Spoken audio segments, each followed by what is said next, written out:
There's okay, everybody. I was giving Julia a little bit of grief before we started because it's been so long since we've seen her.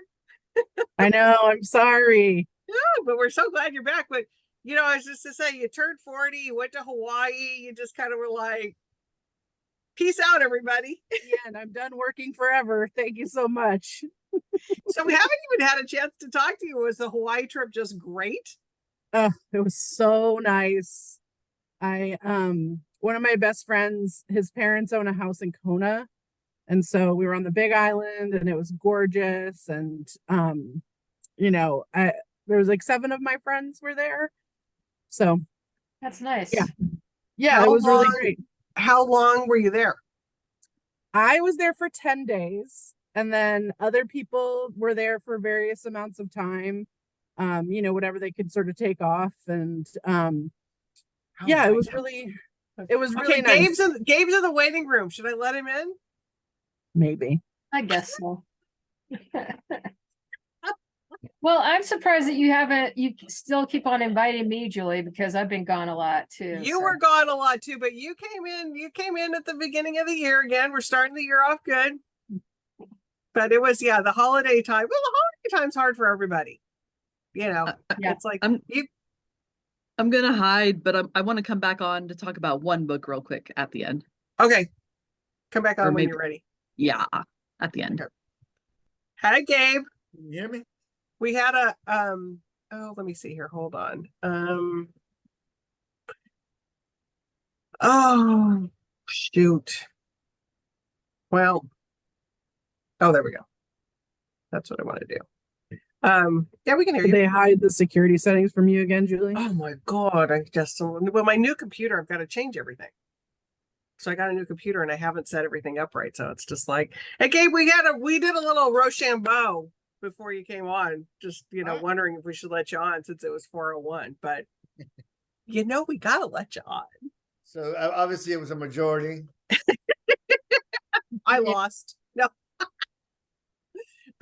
We were talking in the San Diego book crawl today though, and a lot of the ambassadors that we're thinking about, interestingly enough, we seem to have a lot of Harper authors that live in San Diego, which is kind of interesting. So, and then Julia, I got to get some stuff for you from the San Diego. Oh my God. See, my phone's like, can I just tell you how much I hate technology right now? So on my phone, the AI is using my voice recognition. So I have a text out to you, Amanda, that's like everything we just talked about. God, I hate technology. All right.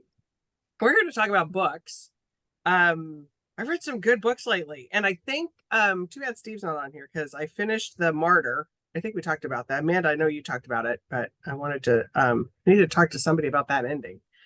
Whew, that ending is something else. Steve is in Brentwood, which is why he can't talk to you. I just saw him. What's Steve? Is Steve visiting Diesel up there? He's working. He's working. He's giving us his last hurrah. All right, let me put screen share on for everybody. But there's some good books out. I can't wait to hear what you guys are going to tell us about today. So I think I've got the screen share working. Yep. Okay. So Andrea, it's going to go Andrea, Julia, Gabe. So Andrea, take it away. Okay. Look at this cover. I want to talk about Right? Safe Factor from Tenon Fruchter.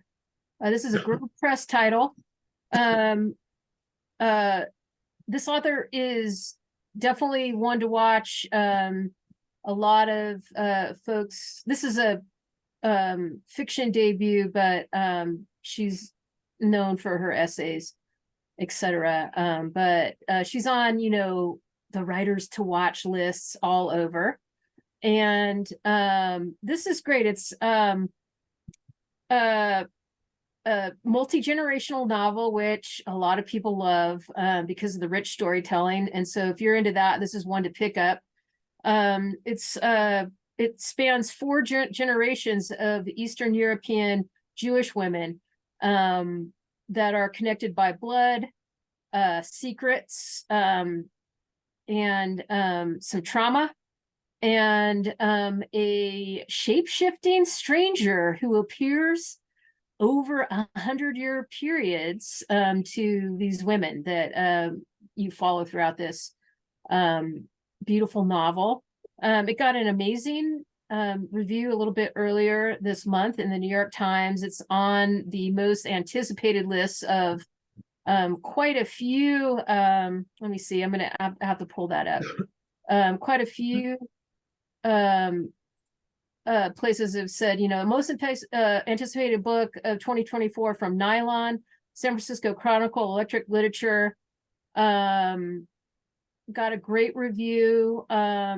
As I said, in the New York Times, 11 queer books we're itching to read in 2024 was an article written by or put on the LGBTQ etc. them site, which is a great little clearinghouse for queer culture.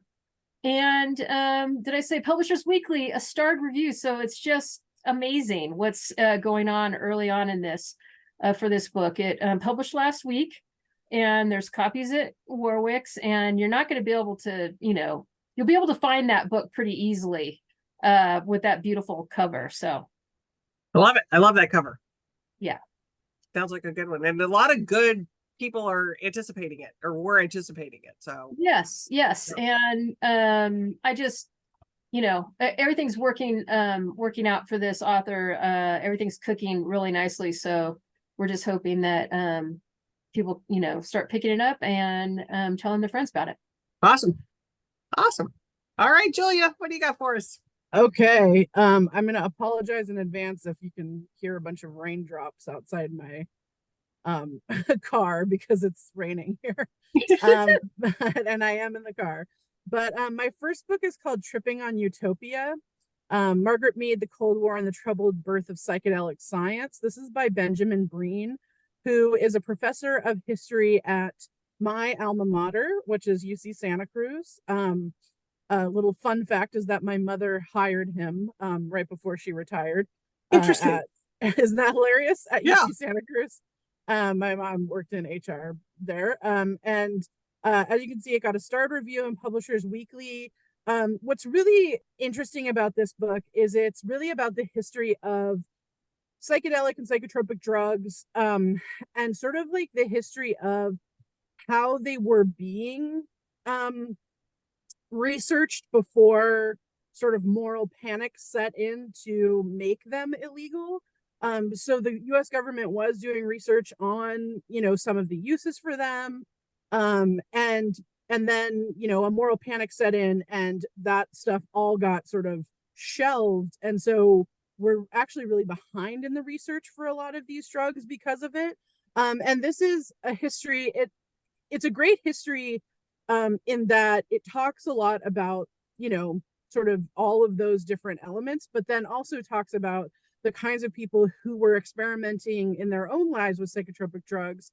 And particularly, people, obviously Timothy Leary is in it and his acid tests, but also, talking about people in Hollywood, talking about like early stages of microdosing for different mental health ailments and stuff like that. And sort of how it helps people who, have different mental health issues that they're trying to deal with. And it's a very readable history. And it's a really great, fascinating history of psychedelic drugs. And I think as people start to microdose more and start to sort of experiment with these drugs in ways that they weren't necessarily experimenting with them previously, I think it's a really great history to read. So really good. And I mean, Yeah. we listened, I think I might have talked about this before. We listened to last year, we listened to a podcast about LSD on a road trip that we were on. And I think you're right. The microdosing research could be so much more beneficial to people, if we had been doing the proper research over the last 20 years or whatever. Yeah, I mean, like, I'm sorry, lithium is not where it's at. Right? No. Yeah. And so these psychotropic drugs, I think, could be doing people more good than the harm that they were thinking that, you know, yeah, if you're going out on a major bad trip. But anyways, Juliet, so Beth's on here. She bought 3 copies of 60 songs that explain the 90s as holiday grifts to rave reviews. So she wants to thank you for that Yes. great rec. Thank you, Beth. God, I Yeah. love that book. Oh, Yep. I'm so glad. I'm so glad people loved it. Yep. Good one. Okay, Gabe, what do you got for us? Oh, my turn already. Your turn. We're cranking today. Where is my stuff? So the first book I'm talking about is The Holocaust, An Unfinished History by Dan Stone. Dan Stone is the director of the big university think tank, the Holocaust Research Institute at Royal Holloway University. You of changed London. screens on us. You might want to change it back. Sorry, it takes us a swipe. Yeah. He's the director of the Holocaust Research Institute at Royal Holloway University of London. So this is a man who studied the Holocaust, decades of study, research here, and he has got not necessarily a new interpretation of the Holocaust, but more information on the Holocaust. So there's one of the first books I read as a little kid, the 5th grade, was The Rise and Fall of the Third Reich. And I remember reading about Kristallnacht. I remember reading about the fascist buildup and the anti-Semitism and how it was used. So it's kind of the cornerstone of like my historical knowledge. So going back to something like this, and then I've read a lot of stuff since. So you think you know it all. But there's a lot of interesting things. And I think the biggest takeaway here is that it wasn't strictly a German ideal. You know, there was a lot of help from the Poles, but you cannot, in Poland, it's illegal to say that the Poles supported the Nazis in exterminating the Jews. That's literally against the law to say that out loud. Okay. We've seen Poland has become one of the most far right leaning states in Europe recently. Romania, Austria had a flirtation with a really strange right wing nut job a few years back that I think he's Hungary. And so there is a rise in extreme right wing thinking, and I think the most important piece of information that Dan Stone gives us is that he understands this is like an overpublished, oversaturated subject, and because of that, because we literally come out of the womb talking about the Holocaust, that we've sort of become numb to the actual reality of what the Holocaust was and the horror that it was. And I hear people telling me, I heard people tell me Donald Trump's not going to be he can't possibly do what he wants to do. And they voted for him knowing that he had said he was going to do horrible things. And they still voted for him. And now he's talking about being a fascist, authoritarian, revenge-driven, nothing for the people, will not defend our allies in NATO, everything that's anti-American and extremely right-wing fascist-y, and he's got the support of at least half the Republican Party, if not more. So we're living in a very weird time, and Dan Stone recognizes that this is what's going on. It's not just the U.S. You know, we have Trump, but like I said, Poland's got their guy. Bannon did a great job of spreading right-wing extremism under the banner of Trump's foreign policies and stuff. So it's out there. It's very active. The hate groups have been very active, especially since 2016. They increased, and then they increased again. And we are actually hearing people now denying the Holocaust, that it ever happened. You know, we have these camps. You go stand in front of one of those camps, you feel the power, you feel the darkness.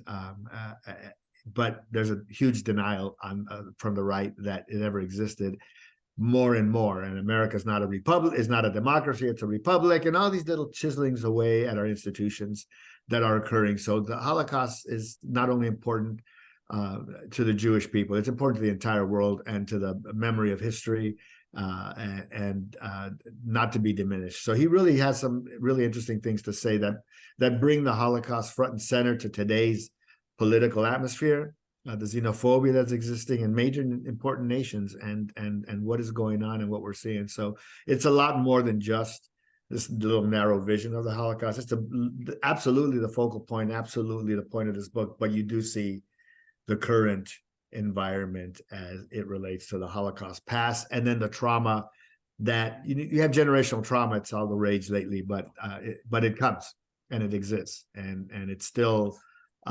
you can't tell a Jewish person to go go stand in a queue somewhere in Germany or something like that.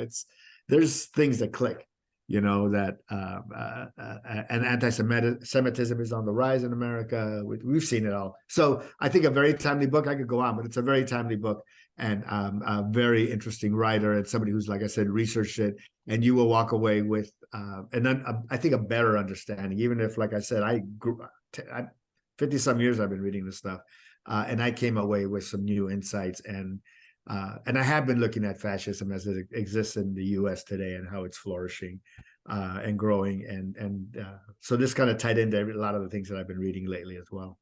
Sounds like it sounds a super important book. It got a Start Publishers Weekly and a Start Kirkus Review Yeah. in the trade. So That's good. It's- Yeah. The Nazis got a lot of their ideas from the white supremacist movement in this country. Just gonna say the same thing. Yeah. Yeah. So it And is. I think another thing that we have to keep thinking about is believe what they say. right, they're telling you. They're telling you. So don't act like, oh, they don't really mean that. No, they really mean that. Yes, exactly.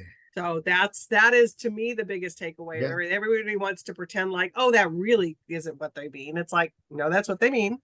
Oh yeah, no, there's a lot of, you forget how the Catholic Church was complicit. Pius the 12th was the wartime pope, but Pius, the previous pope to Pius, I think it was Pius XI, had actually brought over American intellectuals who had studied slavery to get a better understanding of what was going on in Europe with the right wing. And then he died kind of like, ooh, well, what happened? He wasn't ready to die yet, and he just kind of died. And then Pius the 12th came over, and then you had like a underground railroad for Nazis through the Vatican to Latin America, etc.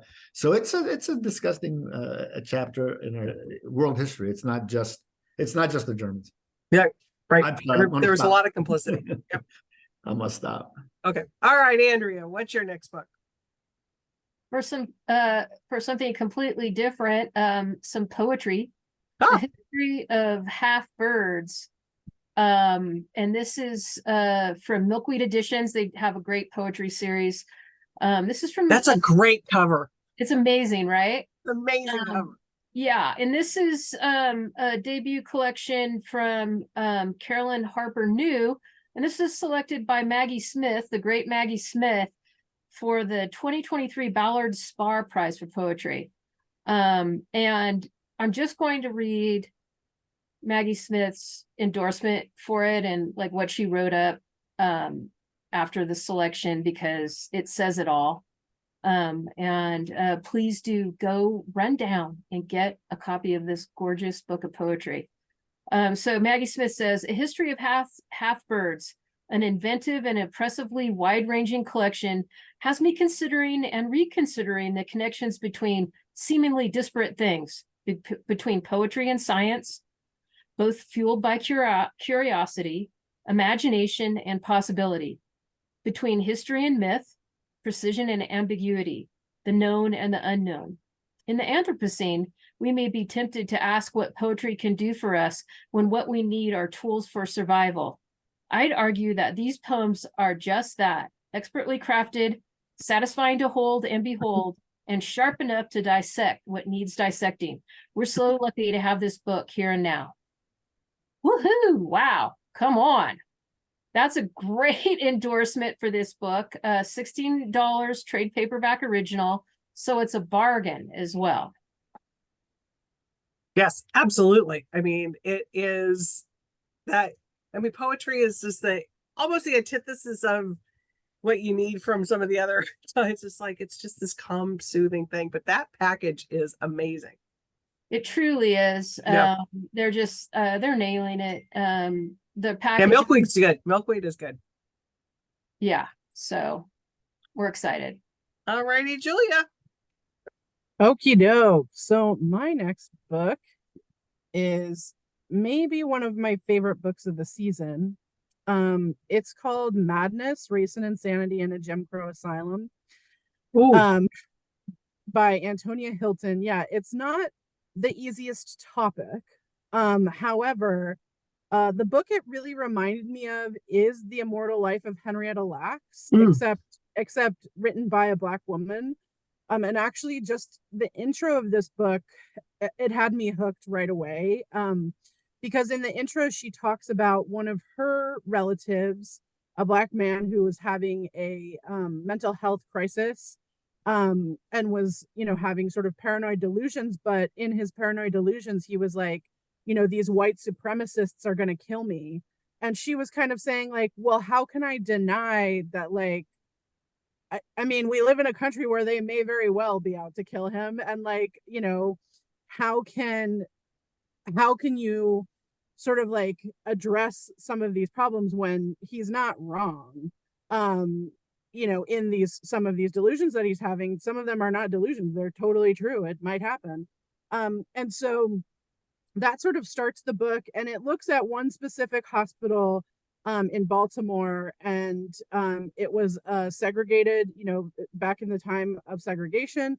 It was a hospital that had, this was for Black people. It was a mental hospital, and it really talks about sort of Black mental health in a way that for me was really, it really like changed my perspective on mental health in general, and thinking about it in a way that was much more nuanced than the way I had been thinking about it. And I really, there's a lot of people in my family who struggle with mental health. And so it's something that I think about pretty frequently. but thinking about it from this angle, and thinking about, sort of like what this asylum looks like, and all the way down to like what color the janitorial staff had to be. Do you have, in a time of segregation, when a lot of times janitorial staff was Black folks that were coming in and cleaning buildings and stuff like that, do you have Black janitors come in and clean this Black mental hospital? And what does that mean? And what does that look like? So it gets to the granular at certain things, but it's so well written. It's so well researched. It's the kind of book that I think you can really like Henrietta Lacks, you really get this history and this full rounded sort of like look at this slice of America that maybe you haven't looked at before, and this slice of medical history that maybe you haven't looked at before, but is fascinating nonetheless. I honestly can't recommend it highly enough. Like I said, it is one of my top 2 favorite books of the year. Or of the season, sorry. And I just absolutely was sucked in immediately when I started reading it. No, you use the word that I was thinking is fascinating. It just, it's like, because you don't think of some of those nuances to things. It's like, okay, are you really crazy? But you're not, because this stuff is happening. It's not just well, and what gets you put into a mental institution when you're Black compared to if you're white, or sort of like how does it break down differently of how we treat people, both treat them medically and then also treat them, as people. And it's a really, Like 80 years ago, 80, 90 years ago, I could institutionalize my wife if she was acting up, Right. Yeah. Because I am the superior citizen, because I'm a man. Yeah. I'm a man. And, She didn't act right. yeah, Yeah. I mean, it was really like, I mean, it's the same thing, right? I think anybody who's marginalized, if you don't think you're marginalized and you're a woman in America, you're not getting it, but yeah. Right. It was the age of lobotomies. It's like, okay, like you're acting up, all they do is stick a pin into your brain. Right. Yeah. Oof. Yeah, I mean, it's rough. I mean, institutionalization back then was no joke. Nope. It Right. was not a joke. All right, Gabe, what's your next one? my next book is something a little more fun than my last book, and it's a little bit lighter, but just as interesting. Lynn Sharon Schwartz, who I will let you know, when I started Harper back in 1980. Lynn Sharon Schwartz had just published Disturbances in the Field to great acclaim, a lot of great reviews, trade reviews, general reviews were outstanding, and we did a couple of books with her that were really well received. It was the early days of the perennial classics, and Vintage had just come out with their Vintage Classic paperback originals. The Mohawk, a James Crumley book. Richard Russo's The Mohawk, and Bright Lights, Big Cities. Penguin had T.C. Boyle, and we had Lynn Sharon Schwartz doing very well in paperback for us. So she moved on, left us, moved on to other things, and she's back with Delphinium. And Delphinium is a small imprint that we represent at Harper. They probably publish 8, maybe 6 to 10 books a year, depending on the year. They have really interesting editors. And Lynn Sharon Schwartz found her way back into my life with a previous collection of stories that they published 1.5 years ago or 2 years ago. And now we have My Life at the Wheel, which is a collection of like 5 minutes just before I even get to the book. Loquacious. Apologize for that. She is, these are essays, and they are essays about her behind the wheel of her life. And she's always imagined her life as a series of turns and detours. I always imagined my life had to be kind of like the straight line. I think we grow up with this illusion that, you get up, you go to school, you graduate from college, you get married, you buy a house, have your 2.3 kids, blah, blah, blah.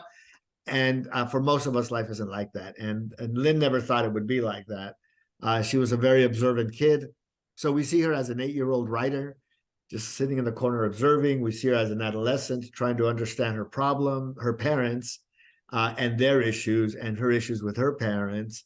And we see her as a mother and a writer trying to do everything and be everything at one time. She that superwoman syndrome of the mid 80s. I remember there was a book on the mid 80s that was just, because women are starting to work now, but then you got to home and take care of the kids. You got to cook dinner. Luckily, men have jumped in with no problem. No problem. Into the fray, gladly stepping into the fray, Oh my picking up God. some of those pieces. On mute Excuse me, now. Julie, I'm talking. I have the floor. Reclaiming my time. So I reclaim my time back. I reclaim my time back. You just lost us 10 minutes again. You could have been doing something productive, people. You just lost 8 minutes to Gabe here, 10 minutes. So we see her through these various stages of her life, and there is no straight line. It's all these detours. So it's honest, it's funny. It's her fears are out there. Coming back from 9/11 was difficult for her. So she goes kind of way back, music school. We see periods, different epochs of New York and the eras of New York, the 80s and the 90s, the 70s. So it's a really fun collection of essays that I recommend heartily. I think we have a fun package that indicates kind of where it's coming from. It's a little bit on the light side, but definitely, it's an entertaining read. That's why we read, right? Right. Well, and it's entertaining and light, but with some insight into stuff. A lot of insights on life. Yeah. So it's got some things that, she's going to poke at. So that's a good, package is great. Oh my God. Men stepped in. We might have to edit that out. Watch out, Gabe. We do see you in person sometimes. I'm just saying, maybe it was just me. Oh my God. That's it. Where's Deborah? I saw her there in the background earlier. You don't need to talk to her. All right. Lightning round. Andrea, what you got? Okay. I talked about this when this gorgeous thriller came out in crime thriller came out in hardcover. It is now earlier this month it published into trade paperback. We're very excited about it. It's a Hannah Westerman thriller, so a new badass lady cop with a past and some grit and a bit of conflict, being a Maori woman. So one of the New Zealand indigenous person, but also a cop. Okay, there's some tension there. And she also works with her ex-husband, who's a white guy. So lots going on. And can you see this as a TV series? Yes, I can. This book is there's also a lot of tension because she is assigned a case that she comes to find is the first the perpetrator is the first Indigenous serial killer in New Zealand. So got to deal with that. And you know, try to find out what's going on and cut off like basically cut off this guy from doing any more you know, harm to her community. And also the greater like, you know, population of the island that she's working on before it's too late, because this guy is just, he's on a rampage, and it's really pacey. It deals with like issues of colonization, like the whole male female tension, and also parenting issues. So there's a ton going on here. It's really great. And we're excited because this is only the first one. It's now a series. Hannah Westerman will be back for a new book in hardcover coming this spring. So I'll be talking about that when it publishes. So we're excited about it. It got a lot of great attention. And we think the second one will too. But if you pick this up and read it, now's the time to pick it up and gift it as a trade paperback to all your friends who would be interested in reading it. And or if you haven't picked it up, now's the time. Yeah, because there's just something that's so interesting about the Australian take on things, you know. Yeah, and this is New Zealand. I mean, New Zealand, sorry. Yeah, no, that's okay. I know that I know you know that. Yeah. But yeah, the Kiwis got something going on there. Yeah. And the Maori people are very interesting. Well, because it's so I mean, it's small. It's very small. Yeah. And everybody knows everybody, right? So like, you know, there's like everybody knows Detective you know, Inspector Hannah Westerman, for better or for worse. She's not going to get away from her past, right? So it's good. Yeah. It's set up. How many is this for? Is this the first one? This is the first one, and then there's There's going another to one be a coming? new one, a second one coming in hardcover in the spring that I'll talk about on the spring list. Excellent. I'm just going to comment real quick. Lori, I know I love Sebastian Barry. She's commenting that she loved Old God's Time. He's just, Sebastian Barry's just one of my, like, Gabe, I think didn't you and Deborah come down to our event that we had with him, I think? We didn't, but we missed that one because we're fans. Oh God, he's just, oh my God. He is just amazing. So yeah, on Canaan's Side, I was trying to remember a book called On Canaan's Side. I mean, anyways, it's a long story. I talked about it last week. But anyways, Lori, thank you for coming. I love him. Okay, Julia. All right. So my final one I thought was a little bit more fun. And this, I thought for anyone who maybe I don't know, I'm not a New Year's resolution person, but maybe you like to give yourself some resolutions. This is from Timber Press, which is sort of our nature press, outdoors kind of press at Hachette. And this is California's Best Nature Walks, 32 Ways to Explore the Golden State's Ecology. And so it's this really great, just hiking book, and you can see it's separated out by different the regions of California, so northern, eastern, central, southern. So wherever you are, you know, there's a lot of places that are sort of close to San Diego, the Anza Borrego State Park, some of these areas that are out sort of towards the desert. And just a really great sort of smattering of great walks. They're not super difficult hikes necessarily. Some of them are, but most of them aren't. And it talks about sort of it tells you what the difficulty is. It tells you how long they are. And then along the way, it tells you about the flora and fauna of the places that you're going through. I just think a really fun, and really cool, book to keep in your back pocket if you're a person that likes to go out hiking all over our great state. It's one of my favorites, and I love a book like this. So yeah, California's It Best looks like Makeover. it's laid out really well. Yeah. That's the thing I was saying. It's like, okay, it's really got like, it narrows it down. So there's not a ton of text, but there's enough text and Yeah. yeah. It's a nice format and it would make a great gift too. Yeah. Yep. Okay, Gabe, what you got? Gonna finish strong with some kids' books. There we go. I never do enough kids' books, but Oh, these are the best. these are the best, and we are reissuing these. Not reissuing them. I mean, these have been available. I think Viking Penguin has done them forever.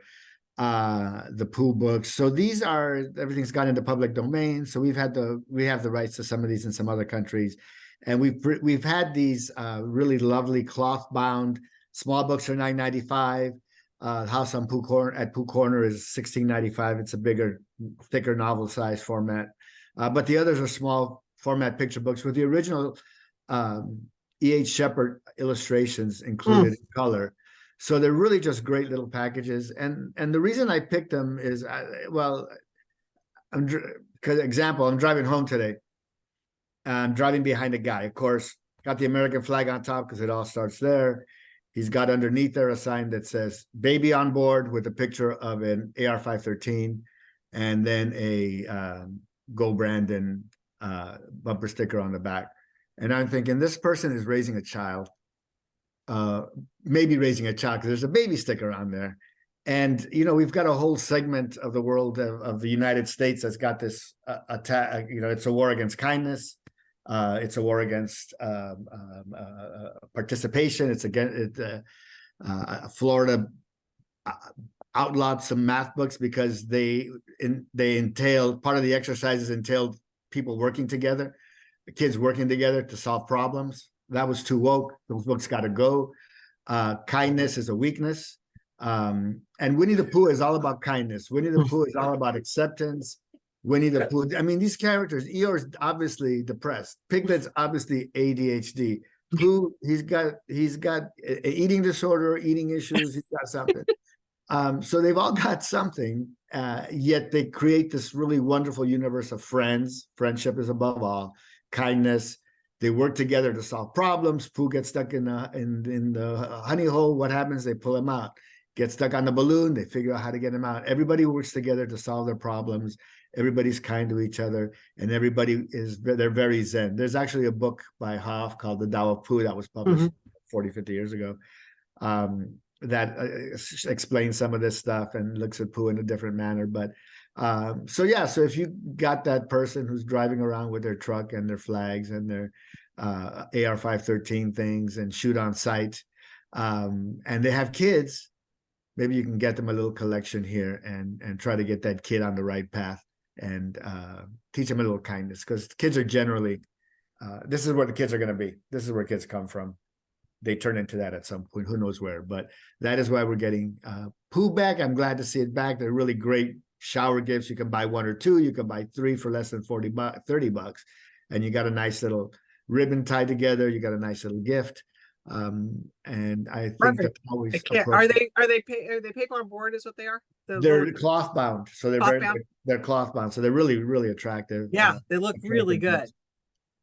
Oh my God, I love it. Because I love Winnie the Pooh. That was one of my daughter's favorite. We watched Winnie the Pooh on repeat when they were little. It was like, oh, they're the best. And you're right. I mean, it's like Eeyore's depressed, but they all make sure that they include Eeyore, even though he's, they all make sure that Eeyore's Kind of a bummer, included. dude. Yeah, you're bringing us, but they bring him Yeah. up.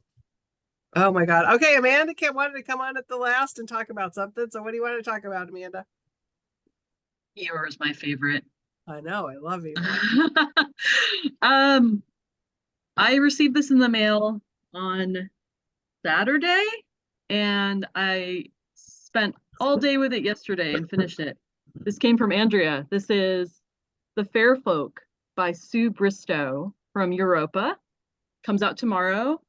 Oh my gosh. So when I was young, I read all the Choose Your Own Adventure books, and a lot of them have stuck with me, but the one that really sticks with me and I think about all the time is the Enchanted Kingdom Choose Your Own Adventure, where this kid visits England from the United States and gets sucked into fairyland.